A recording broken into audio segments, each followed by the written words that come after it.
Good evening. This is the question 2 of day 9 of Harshita ma'am's coding challenge of 15 days. So in this question I have solved the prefix sum and as well as also solved the range queries or range sum part. So first we understand the code. We need to understand certain logics first. So this is the for performing prefix sum. We need to have the initial idea that why we are exactly using this. Like in the previous video of longest subarray of sum k, I explained with a real life example like what is prefix sum. What is a real life example of prefix sum? So there I did a little bit mistake that I told that if we are have to pick up some coin, suppose we are given a number that we have to collect 10 coins, and in order to that we are picking up 10 coins and counting each coins. That what I told in the previous video, but there was a mistake. Prefix sum is not all about counting the things. It's something like, for example, because first we are going to understand the real life example, then we are going to understand all these things.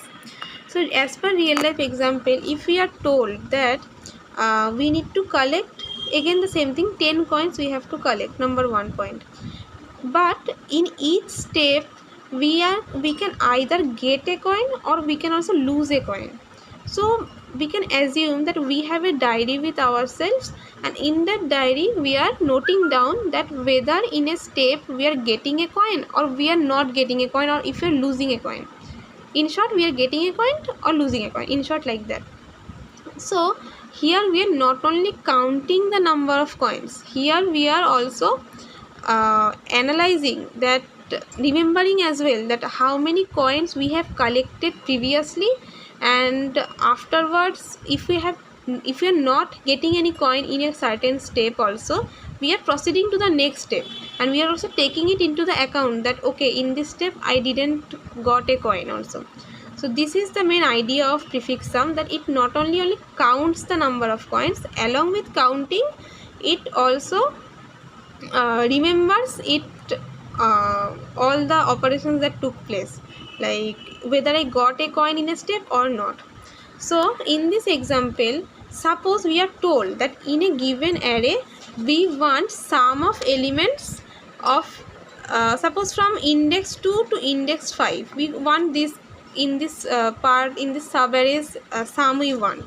So in easy way we know that we can either traverse, like if we can do it in two ways, in not easy way, that is traversing the elements of array from index 2 to index 5, which can be done either by loops. Like if suppose we have this array and we are running a loop from range 2 to 6, because you know in range function last element is excluded, that's why if we want till 5 we have to put 6 here. So after we did the loop, run the loop, then we are just have a total, a variable naming total, and in that initially the total value will be 0, and then with the total we are going to add each of the elements of the array on each iteration, because we know that in a loop, whenever we are running a loop like this for I in range, that means it is returning the index. That's why when we are performing this operation, we are writing in this format, array third bracket I.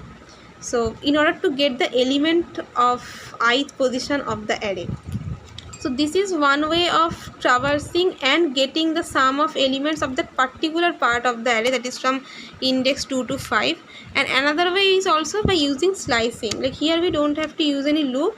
Here we are going to again have an array, and just we are going to have the total variable variable naming total.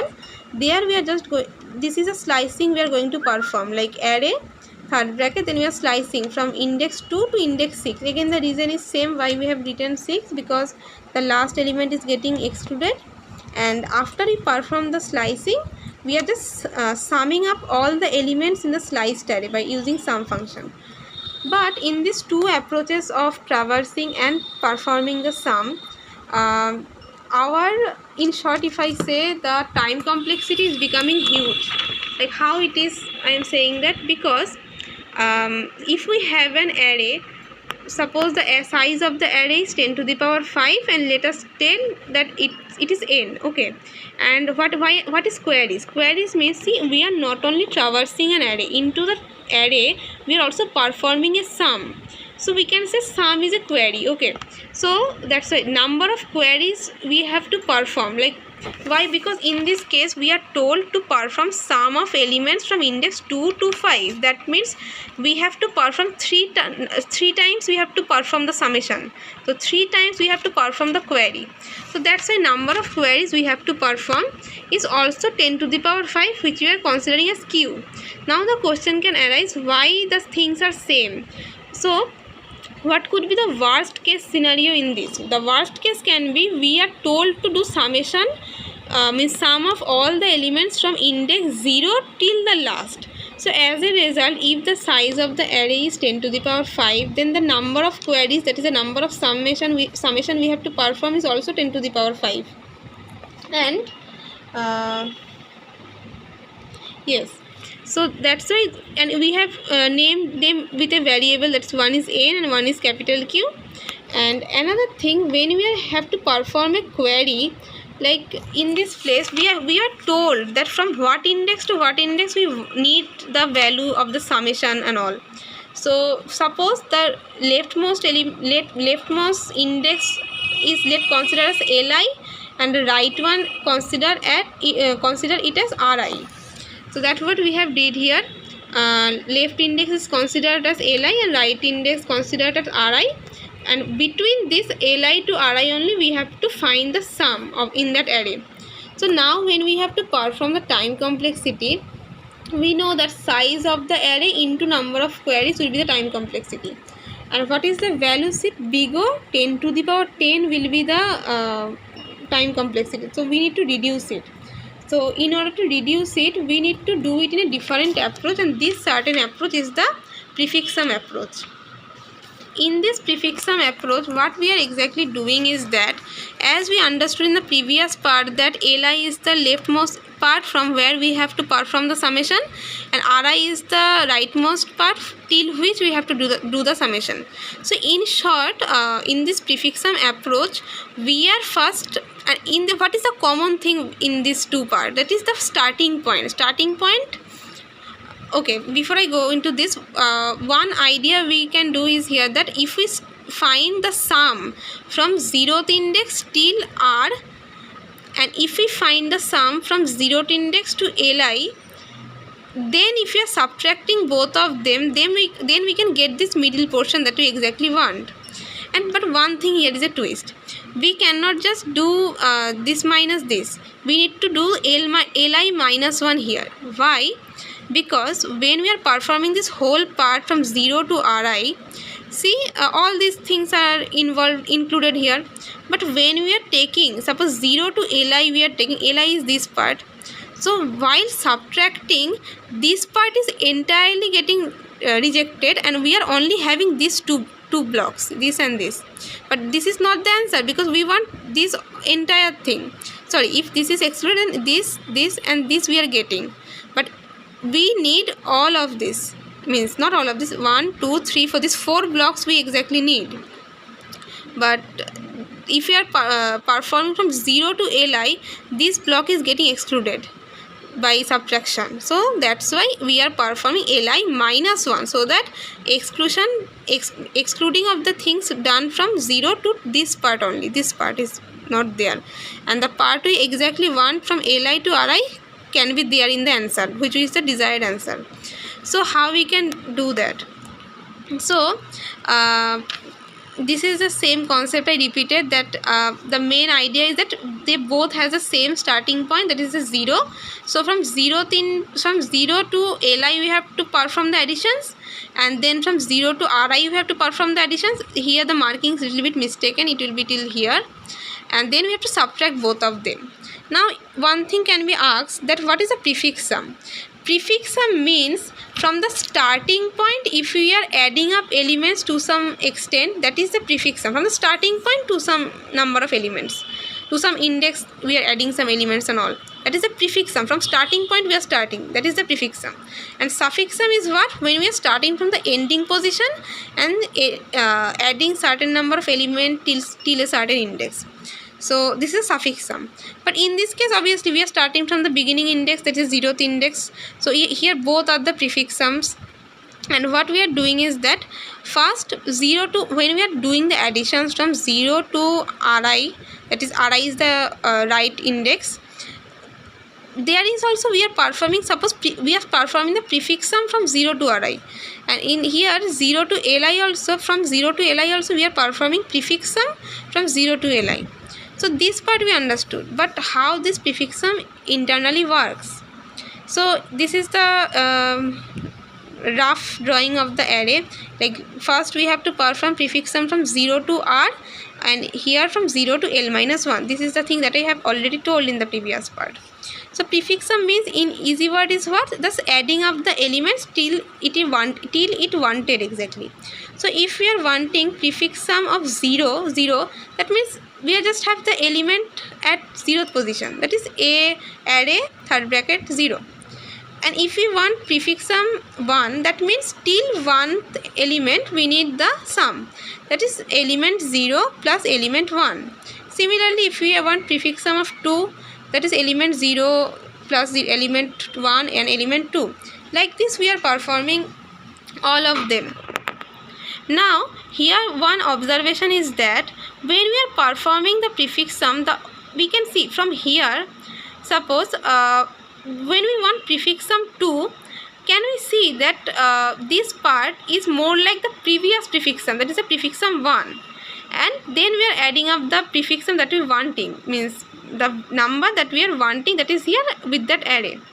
So what we can conclude from this pattern is that if we are given to find a prefix sum of I, then here the answer will be prefix sum I minus 1, because we can see that if we are finding prefix sum 2, this portion will be prefix sum 2 minus 1, that is prefix sum 1 plus array at second position, array element, second position array element for the prefix sum of 2. This part is same, that's why array element at ith position. So this is the main pattern of the prefix sum internally. Now let us understand how we can code it down. Now this is the part of the code, like this is might look little bit confusing. In first we are just running a loop from 0 to the end of the array, and then what we are doing is that in first case we are finding the prefix sum till the rightmost index. The question can be why we are not subtracting anything, like as we told, we are first finding the bigger part 0 to Ri means 0 to R, then minus with the 0 to L minus 1 part, right? This was the concept, and that 0 to Ri we can write it as prefix sum of Ri, and we should be doing this minus prefix sum of Li kind of that part. Why we are not doing that thing here? Because if we are told if the Li is 0, because there could be, because there is a case where we are told to find the prefix sum from 0 to some index, 0 to 5 index suppose. In that case we don't have to subtract anything. So in case of where Li is 0, we don't have to perform any minus operation or left side operation, we don't have to perform. We just have to do this answer equal to prefix sum of this right side index only. And if the Li is greater than 0, in that case we can just do answer equal to answer minus prefix sum of Li minus 1. The Li minus 1 will going to work here properly, and answer means nothing but prefix sum of Ri, because we already got that here. So that's why. Now let's see the code. In the code, first see, first we are building the prefix sum, because prefix sum operation is not like in position, in the array in which we are working, it does not modifies the array in the same array, like in position modification doesn't happen here. Here we have to build a different array for the prefix sum. So for that, whatever the length of our array is, we are storing the length in the n n equal to length of array, that's why. And as per the length we are creating a prefix sum array, that is 0 into means a array of n size where all the elements are 0. And after we are done with that, in the first position, that is a 0 as 0th index, we are putting the 0th element of the array. And after we are done, we have studied the prefix sum logic, that how this logic came in the copy, that how prefix I equal to prefix I minus 1 plus arri, I have shown it. That is this part. This part is the how this part of logic came exactly. And then after this is the end of creating the prefix sum logic. And now we are performing the summation. Summation means the query portion, the range queries or the range sum. Here we have to perform the sum from the part of the array, like left index, right index. So as I told, there are two parts in the question, like either the left index could be 0 or the left index could be greater than 0. So for the first case, if the left index is 0, that means we are just going to perform the returning the prefix sum of the till the right index, because there will be no such left index, because li is already 0. And in the second case, in the L statement, the condition is there where the li is obviously greater than 0, and there we are going to perform the general logic of prefix sum, that is prefix ri minus prefix li minus 1, and that what we have studied. And yes, that's all. And here's the example with which I have explained. And yes, one thing in the copy I was confused, like as I did it from a YouTube, like this n is equal to n minus prefix li minus 1, like this is the approach it was shown in the YouTube. It is same only, it just prefix ri should be here. Like I did one mistake here, is that like these are in the two different conditions. Like here if the li is 0, here then this is the condition, and here if li is greater than 0, then this is the condition. In the previous part I by mistake told that like here the already we have initialized answer equal to prefix ri, that's why it will come here. No, that was a wrong approach, because those two are two independent conditions, so they cannot be interconnected like that. So it's better to show it in this approach only, like in two different clean ways. Like if li is equal to 0, then just return the prefix of ri, that is the right index, till the right index the prefix sums. Otherwise, if the li is greater than 0, then returning the prefix sum of ri minus prefix sum of li minus 1, and we already understood this logic. So that's all about the second question.